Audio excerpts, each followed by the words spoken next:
Hello, welcome, I'm Fate. I talk about Rent-A-Girlfriend stuff. Today we're talking about chapter 256 of Rent-A-Girlfriend. And without further ado, let's mosey. So, I said last time that this was a midpoint and things are gonna get a little bit different.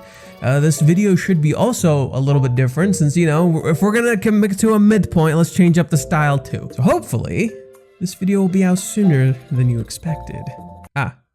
Is he having another nightmare just to start off the— oh my god, she's dressed like she's from Alice in Wonderland or just, you know, traditional prince stuff. But yo, no, Reiji's bringing back Sayuri just to fucking torture us. He's torturing us like he's torturing Kazuya. This is brutal. A rosy start to Kazuya's new life together with Mizuhara. Or is it? I'm sorry, Kazuya-kun. Under no circumstances do I want you to get anywhere near Chizuru. Again. But she says you're pathetic and lazy and there's no way she'd like someone like you. So she's telling you to forget about living together as well. What? This can't be, Mizuhara. And he wakes up and— oh, yep, okay. For a second I thought he was back in his apartment and I'm like, what the fuck? What the fuck? What? And but no, this is Sayuri's room. Wow, he is still waking up crying. You can actually pinpoint the second when his heart rips in half. And now. Yo, no, okay. Reiji's really building up this idea that Kazuya needs to start dealing with his self-deprecation and his self-worth issues because they're at the core of all of this, and that's been kind of what's been going on ever since he lost his home. 2 nights in a row. Fuck. Oh, damn. Okay, so is this the Nutcracker? Is that what this is? Is this a Nutcracker? I can't speak. Yeah, so she's definitely dressed like a traditional ballerina, so maybe that's gonna be relevant. The underside of a skirt is a special zone. Peeking's forbidden and security's tight. I get it, he's security. Chapter 256, The Girlfriend and Living Together, Part 1, Miyajima Reiji. Ho ho! Ho ho!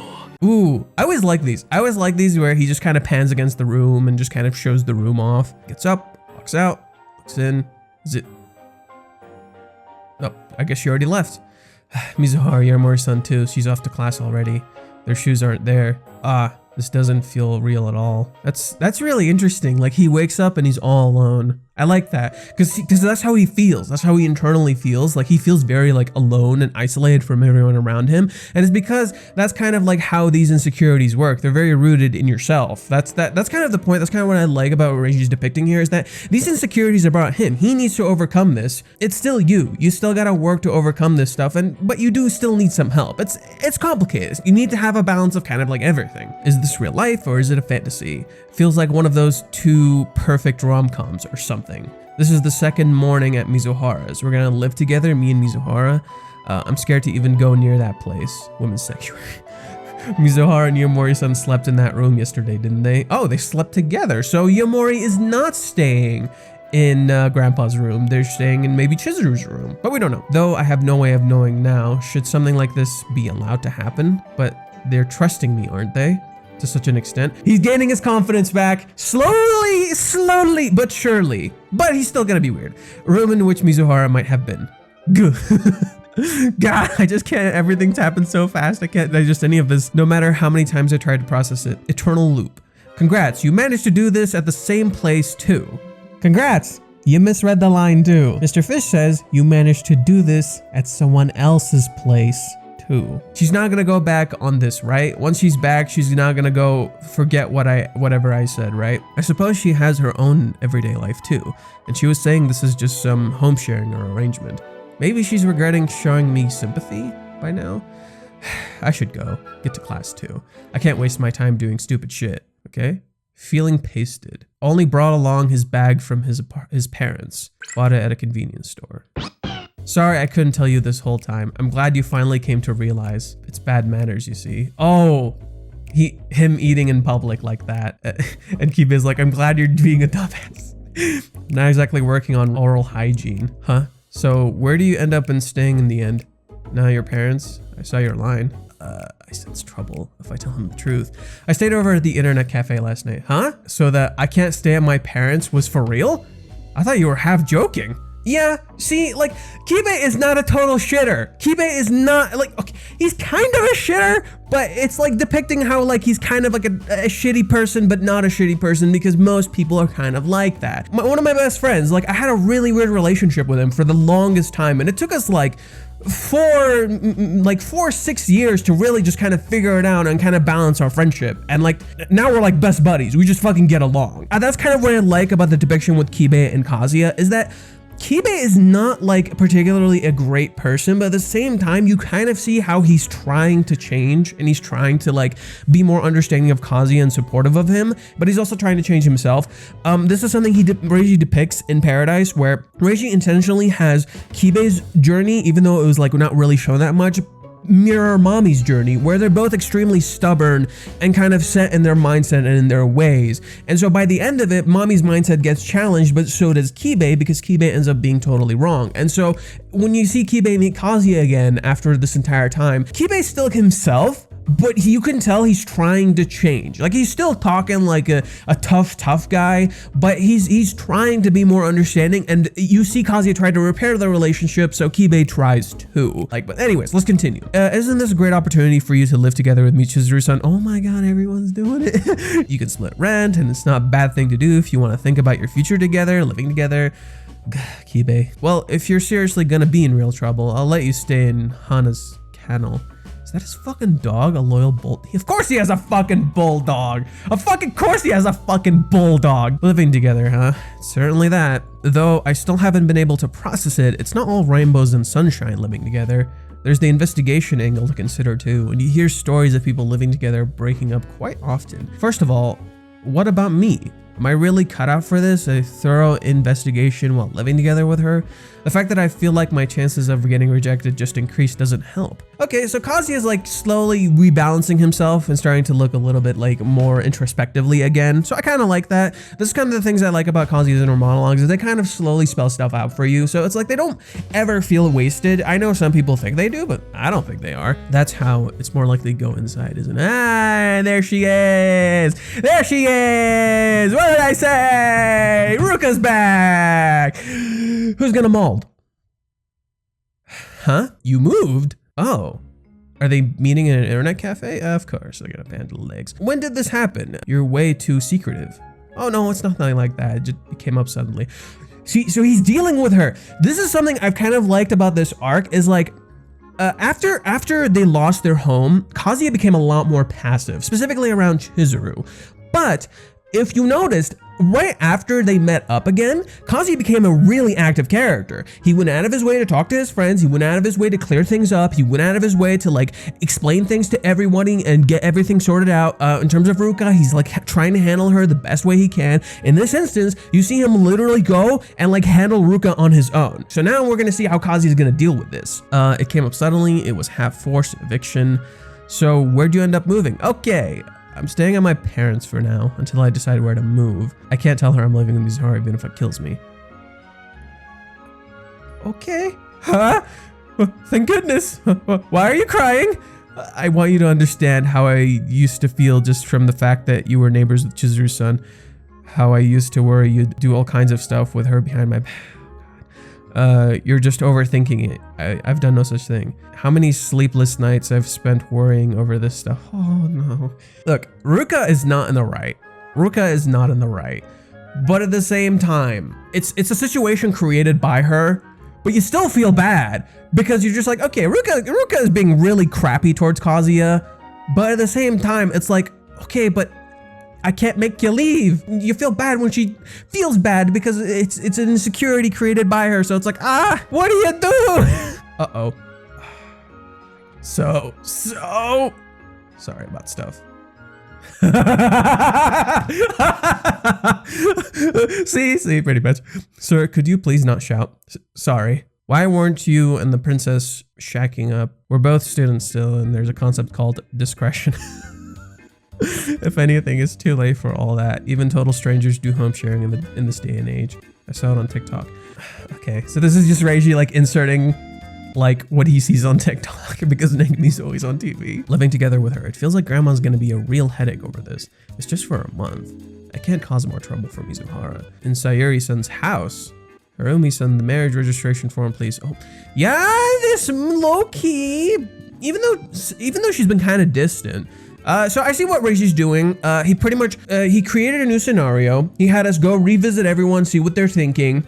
And then you go and you have another new scenario, being that like Kazuya is rooming with Chizuru now. And then again, he does something very similar where he's like, okay, let's see how everyone's thinking and how does Kazuya feel in contrast to that. So you're seeing how the characters react to the scenarios and inevitably deal with them. And this is what's happening with Kazuya right now. He's still to a degree kind of a reactionary character where you're seeing how he's reacting to everyone else, despite the fact that in some instances, he does go and reach out to these people. So it is interesting. I like this kind of balance where you're seeing Kazuya be like in this middle ground between an active character and a very reactive character. He's definitely leaning more towards being a reactive character in this instance. There were some unusual circumstances in the beginning, but soon you'll have been dating for a year now. Try not to let your incompetence make it so that we'll have to be careful when discussing your marriage.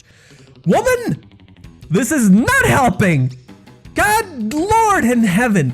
To this day, I look forward to the time when Kazuya and Negami have like a proper sit down and they fucking talk this out. And I do think Reishi is kind of building towards this because you're seeing how Kazuya in every instance where they go back and have Negami and shit like this react to him happen. You're seeing how Kazuya reacts and he doesn't fucking like it. So hopefully once Kazuya kind of rebuilds his confidence a little bit, we'll have a moment where he will talk to his parents, his friends, maybe even Ruka, and he'll just kind of say how he feels straight, and he's like, no, enough. And I do think the series is kind of building to that. You say everything almost like it's nothing. Anyway, I'm staying at a friend's for now while I search for a new place to stay. I've decided if I should get all my household stuff except clothes sent here. I won't need them until I find a new place anyway. Maybe you can keep them in the storage room on the first floor. Throw it all away, it's just for a month. Wow! Okay. She never changes. She comes on hard, Grandma. She does believe that we're really dating. It's no wonder pressuring us to start living together. Yeah, it's totally in her attitude. And in a way, it's kind of showing how Grandma Negami is kind of stuck. What's interesting is you saw in Paradise how Grandma Negami was trying to change. So I do think Negami, Ruka, and even Kibe are on that precipice of changing as characters. It's just like, because of Paradise, they haven't changed, which is very ironic because Kazuya and Chizuru technically didn't change after Paradise. You see how like Chizuru doubles down hard, you see how Kazuya doubles down hard, but now Kazuya and Chizuru are trying to change. So once Kazuya and Chizuru change, they will quite literally change the world around them. And I think that's what Reishi is building towards, but let's see. But Mizuhara couldn't just stand seeing me broke, drunken state and decide to help me. And even supposing I ignored the investigation angle, I can't keep on causing trouble for her. It's as simple as that. Let's get some lunch. Do you need to carry back? Oh my god, that's really funny. That's really funny. The stuff with Ruka-chan is no joke either. If word gets out about me living with Mizuhara, it'll turn into something horrible, the likes of which the world has never seen.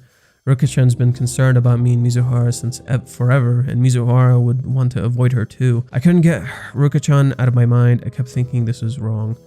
Yeah. What she's saying here, I couldn't get Ruka-chan out of my mind. That's the fucking point, is like, by removing those side characters, these characters are actually growing now. They're creating the scenarios they want to be in to grow. I ended up lying to both of them again, though I did so not to cause Mizuhara further problems. Everything's gonna go down in flames if I fail the investigation. Man, my head hurts. If there's still some alcohol left in my system, oof. Yeah, Kazuya's not doing great. I wonder if Mizuhara will agree to keep the fish. We still need to decide when to move stuff from Royal Hills, and I'll have to finalize where to stay next. I shouldn't get carried away about living together with Mizuhara. We still have a truckload of problems. Okay, and it's night. What do you know? The day went by extremely fast, and it mirrors a lot of the stuff we saw in chapter 244. So let's see. Huh? You locked the door already? I thought he must be home. We can't do that. We've only got 2 keys. If we don't leave it open, he can't. Oh, right on time. Welcome home.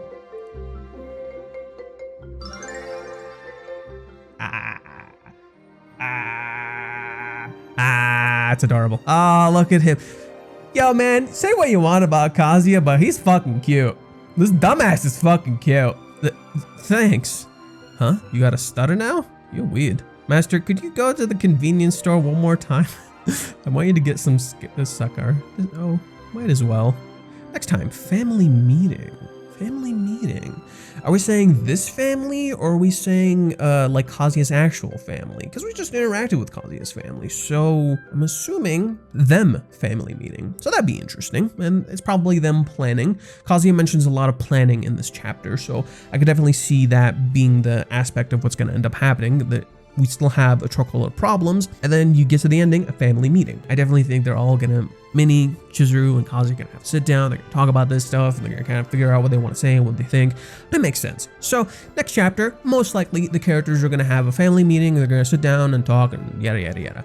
Let's see, as I come home, I find you waiting for me. This is just a taste of what this new life has in store. Yeah, again, we're slowly gonna have those fun, silly shenanigans happening, and I think the meeting, family meeting, will actually end up discussing a lot of these issues and stuff that's going on. Also, this is just great. I like this. This is adorable. Have a nice day. The opening part of the chapter where Chizuru is a ballerina and Kazuya is like a knight protecting her fucking dress, is trying to show how Kazuya is pretty much trying to protect Chizuru's private life. It's supposed to essentially mirror what the chapter is like, because that's what Reiji does. He often uses the covers to mirror the characters and what is happening in the chapter specifically. But yeah, what I'm trying to say here is that for this cover, what Reiji is essentially showing is that Chizuru is a ballerina and Kazuya is her knight defending her, because that's exactly what he does in this chapter. He protects their secret, he protects what's going on, he tries to keep her safe and keeps Ruka out of the woodwork, because Ruka often leads into Chizuru's insecurities and she often like bullies them into doing what she wants.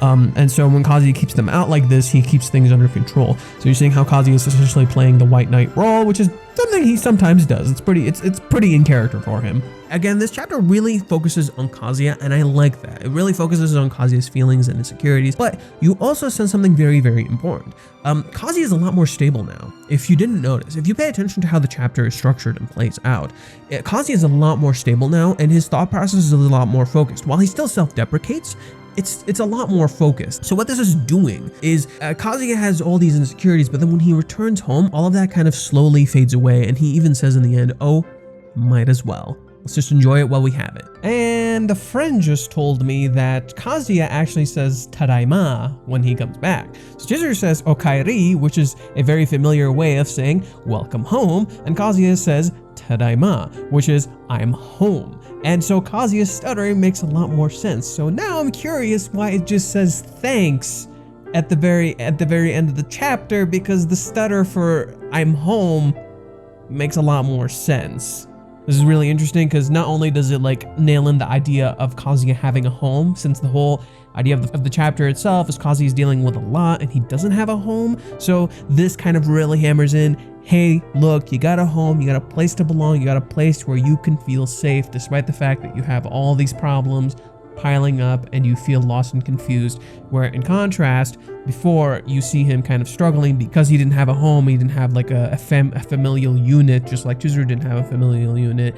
It hammers in that theme of family and home, which is pretty big for Kazuya, and you see how like it just immediately lifts from his face and he feels a lot better. This is a big deal because Kazuya in this entire chapter kind of feels like he doesn't belong anywhere. If you notice, Negimi's like, go do this, go do that. She's not listening to him, she's not talking to him. You have him with Ruka, where Ruka is like, you're not telling me stuff, you're keeping secrets, why aren't you sharing things with me? Oh my god, I was so worried. She doesn't trust him, she doesn't know anything about him. So in all those instances, everything kind of racks up and it makes Kazuya feel like he has no place to belong, and it frustrates him, and it adds to that fear that he was feeling at the very beginning of the chapter, and he's just like, I can't believe this is real. So Kazuya having people supporting him, being people by his side, doesn't feel real now because it's so goddamn close. What's also interesting here is that in this entire time, for a long time in the story, Kazuya is often depicted in light, and Chizuru is depicted in darkness. The reason for this is Kazuya is quite literally Chizuru's light. And what ends up happening is when you're seeing this chapter, a good deal of it, Kazuya feels isolated, and in the very end of the chapter, you quite literally see him walking alone in darkness in the cold of the night. And when he gets to the house, when he finally gets to the house, you see the light slowly coming up until Chizuru opens the door, and then you see Kazuya quite quite literally illuminated. This is because Chizuru is literally becoming his family. And Reiji uses that motif on light and dark really well in this chapter to exemplify that, because you see the very last panel is just Kazuya with a very white background, just glowing and looking cute and idiotic, and I love him. And it works because, again, you see Chizuru with the light behind her, looking at Kazuya and telling him, welcome home. So with that instance, just that little subtle detail adds a lot to that, because you can literally see the transition from light to dark, and how Chizuru literally tells Minnie, like, no, you gotta keep the door open for him, we can't leave him out, he matters. It's a big deal for Kazuya's character. It's a big deal that Chizuru acknowledges that Kazuya matters, because everyone else doesn't seem to actually see Kazuya. They don't actually acknowledge him. Even Kibe makes a really dumb fucking joke about how he just lived with the dog or something. And Chizuru acknowledging that he exists, that he matters, that he's not just something to be tossed around. This instance in that very last page completely contradicts everything the chapter itself presented, because Kazuya now truly feels like he has a home, because Chizuru actually fucking cares for him. She cares that he exists. But even Minnie didn't even think about it. Minnie just kind of said, oh yeah, whatever. But then you see Chizuru like, no, Chizuru's like, no, he matters, we gotta put him first. So Chizuru acknowledging Kazuya like this shows how much consideration she has for him, how much she cares for him, how much she thinks about him, and in contrast to everyone else who's putting his feelings aside in favor of getting the result they want. So when you're seeing this in this chapter, it's kind of a big deal for Kazuya's character that he comes home and the chapter ends in such a chill, lighthearted note. So this chapter is actually very important for Kazuya's character. I like where this is going because of all of this, because the way the chapter is structured, it follows exactly what I was saying, where it's like it starts with Kazuya being at home and he feels alone, and then he goes out and he interacts with all these people, and then all the problems come rushing in, and he starts realizing, oh fuck, there's a lot of shit I still gotta deal with, you know? But then he finally comes home and all of that just kind of fades away, and it's because Kazuya does in fact have a home, and Chizuru's definitely playing that girlfriend wife role, and it works really well. Chapters like this I think are kind of important, specifically because when you have instances where a lot of the plot is very subtle and kind of underneath, it's important to like highlight the stuff and explain it, and I think this does a good job of like kind of pointing that out. Again, I think all of the side characters are kind of like at an impasse, where again you kind of see how Kibe can be like a kind of a shitty person on immediate reaction, but then he still offers cause. He's like, yeah, no, I like if things go all right, dude, I'll let you stay, and then he says, I'll let you stay with the dog. I'm like, fuck you, man. And so you're seeing how kind of Kazuya and Kibe have kind of like this dysfunctional friendship where they're kind of starting to slowly figure it out. But I think the most important thing, and what this is exactly highlighting, is that Kazuya as a character is trying to change, but he's really struggling. And the root of his struggles is not specifically about Chizuru, it's about himself, because he believes of the possibility of failing, because he believes this shit can go fucking wrong. He needs this investigation to work out so he's not a failure, you know? And Kazuya knows he can do things, but when it comes to himself, he doesn't believe he can. This is why you'll have like an instance where right after the time skip, Kazuya like says, I'll figure out Chizuru's feelings all my own, and then slowly but surely it starts to fall apart. So that was a fucking lie. Yes, but actually no. And the more stuff that rack on, whether it be like the earthquake, losing their home, all of that stuff, it slowly starts to rack up, and eventually like he kind of falls back onto this. What this is showing is that Kazuya's insecurities are the root of a lot of his problems. It's not necessarily just the people around him, it's his insecurities and his self-esteem. And that flips on its head. And so a lot of people say, oh my god, Kazuya's character got degraded. Kazuya's character got wrecked. No, the whole point of what was happening there is kind of raising that argument of, did Kazuya ever actually overcome his insecurities? He put himself aside for Chizuru in the movie arc in order to help her and achieve her dreams, so he can put himself aside for other people. But when it comes to insecurities, he never actually overcame them. And so every time he puts himself out there, he got hurt. And in the same boat, you have Chizuru, who's supposedly a very active character at the start of the story. You see her become really stagnant in instances like Paradise. That's kind of what that whole arc was doing, is a microcosm of their fears and insecurities and their flaws as characters, and the things they never really overcame, we just thought they did. It's like they can put themselves aside and learn the idea of success through working towards a dream, but did they ever really overcome themselves? And so this is what this arc is focused focusing on. It's showing all their insecurities and fears front and center so they can learn to overcome them. So cute note here, while I was editing, I noticed Kazuya was wearing a Bambi sweater. And if you guys don't know, Bambi is a coming of age story for a deer. There's a Disney movie about it, which is a little different, but you can watch that. And this is actually surprisingly fitting for Kazuya's character and makes a lot of sense because that's pretty much what he's currently going through. Kazuya's story has always been kind of like a coming of age story. It's also the same for Chizuru. But for Kazuya's case, it's him being able to take the role that he wants to take, and which is essentially to be kind of like the active leading figure in his own life. And this is kind of what this arc is kind of centered around, where Kazuya and Chizuru are trying to improve and change his characters. So if you guys didn't know, the author for Kanojo mo Kanojo is Hiroyuki. And I don't know if you guys have never heard of this series. In English it's called Girlfriend. And in that manga, they had a chapter where the two characters go on a date. And they go and they read a story called Rent a Boyfriend. And you see where this is going. And one of the characters is a big fan. Basically, Hiroyuki and Reiji are like best buddies. If you go, like, they have this thing they post every week after a chapter where they talk about like it's like author comments. And every time Hiroyuki says Reiji's and Reiji says Hiroyuki. And they're like total best pals. And so Ruka is reading a manga called Karashi mo Karashi, Boyfriend. It's a reference. They're throwing things back to each other. Reiji did it a lot more subtly because it's just Ruka reading it. But then in that one, the girl who was on the date was the second girl who has the same exact motif as Ruka, and she's a big Rent a Boyfriend fan. Yeah. So this is just Reiji throwing one out there, throwing a bone out there for y'all. He's just like, my pal, my buddy, my homie. So yeah, as we predicted, we saw Ruka again. This was only inevitable. You see this and you're just like, Ruka's a pain in the fucking ass, but I kind of feel bad. I do think everything in terms of Ruka is 100% planned. Like, I don't think Ruka's just kind of being put in the back burner, specifically because Reiji shows how in Paradise, while Ruka is a character dabbling between being an antagonistic figure and a supporting cast, she's still capable of good. Because for most of Paradise, from pretty much like everything since Paradise starts, Ruka's a very antagonistic figure. You get really fucking frustrated with Ruka because characters keep saying, oh my god, she's a good person, and then 2 seconds later, she does something pretty fucking shitty and you get annoyed at her.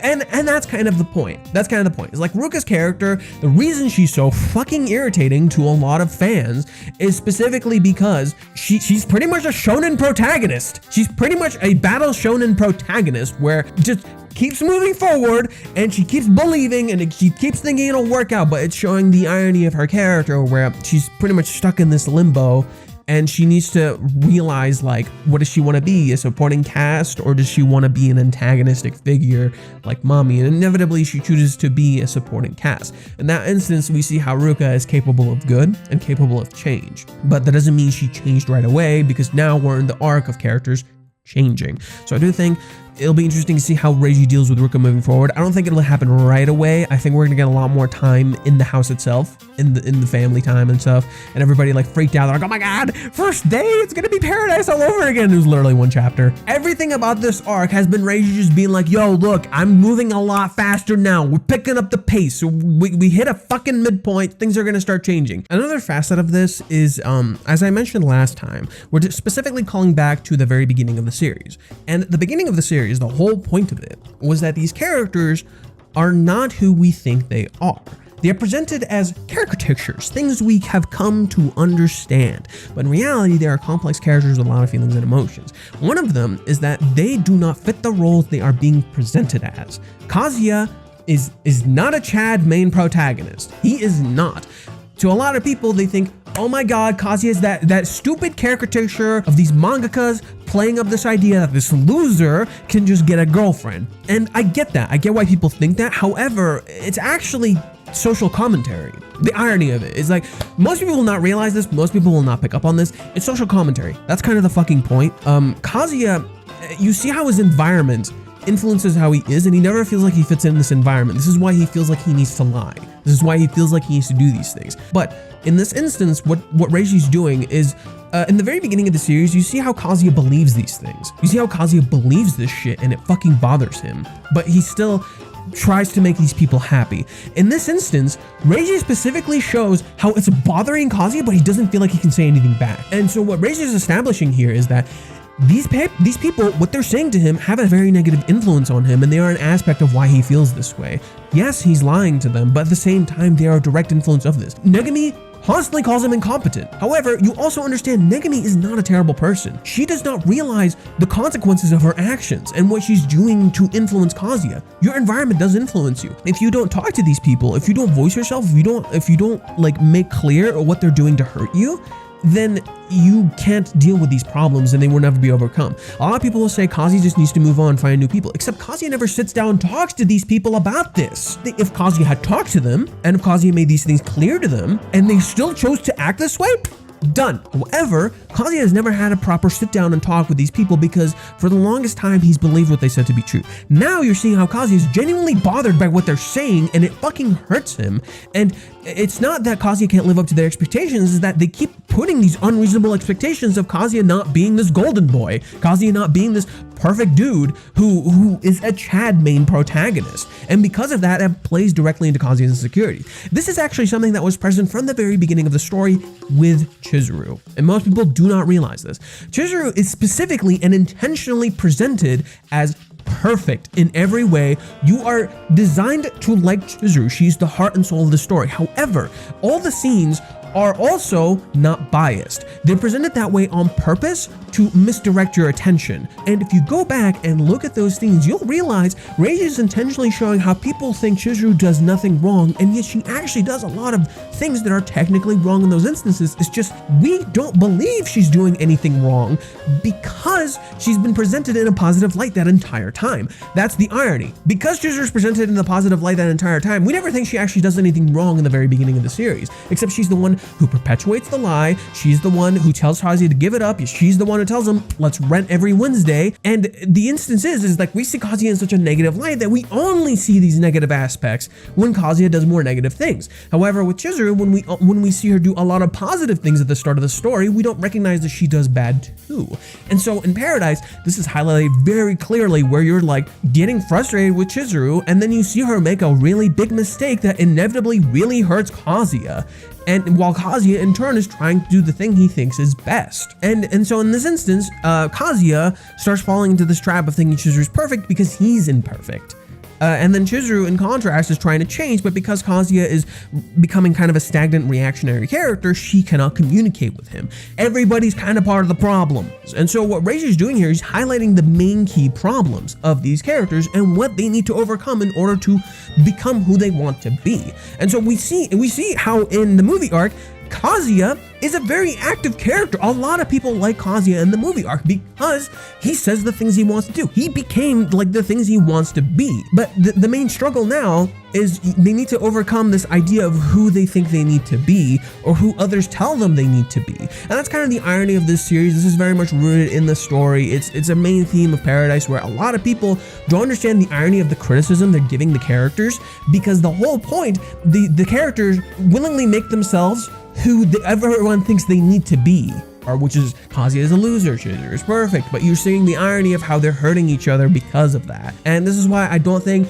Negami, Kibe, and even Ruka by extension are not terrible people, but that Kazuya needs to, in fact, like confront Negami and Kibe to some degree. And he does kind of have a talk with Kibe, but he still like puts it mostly on himself. So I do think once Reiji's building toward Kazuya having that self-confidence in order to confront these characters, that's kind of the point. And so while we are getting these characters in a rather negative light, it's slowly building to them having those instances where they talk to Kazuya and they realize what they've done. And we got hints of this in Paradise where they literally tried to change. Negami tried to like reach out to Kazuya and tell him, I've misjudged you this entire time. I've always viewed you as like the stupid grandson, but in reality, you're much stronger than I thought. However, that that comment came from the wrong place. That was the issue with that instance. The comment came from the wrong place. It came because of Chizuru. It became because she kept thinking like Kazuya helped Chizuru when she was in trouble, when she was going through a lot of stuff, but then when she finds out that wasn't the case and they talk to her, it becomes this whole thing where she kind of just takes it back. She's just like, oh my god, he's still just a fucking numbskull. And I think once Kazuya has to sit down with Naomi, that'll be the important thing to happen. This is what Reiji's been building towards, I think. It's just not gonna happen right away because we all have to come to understand Reiji's writing is very subtle and it's slow and meticulous.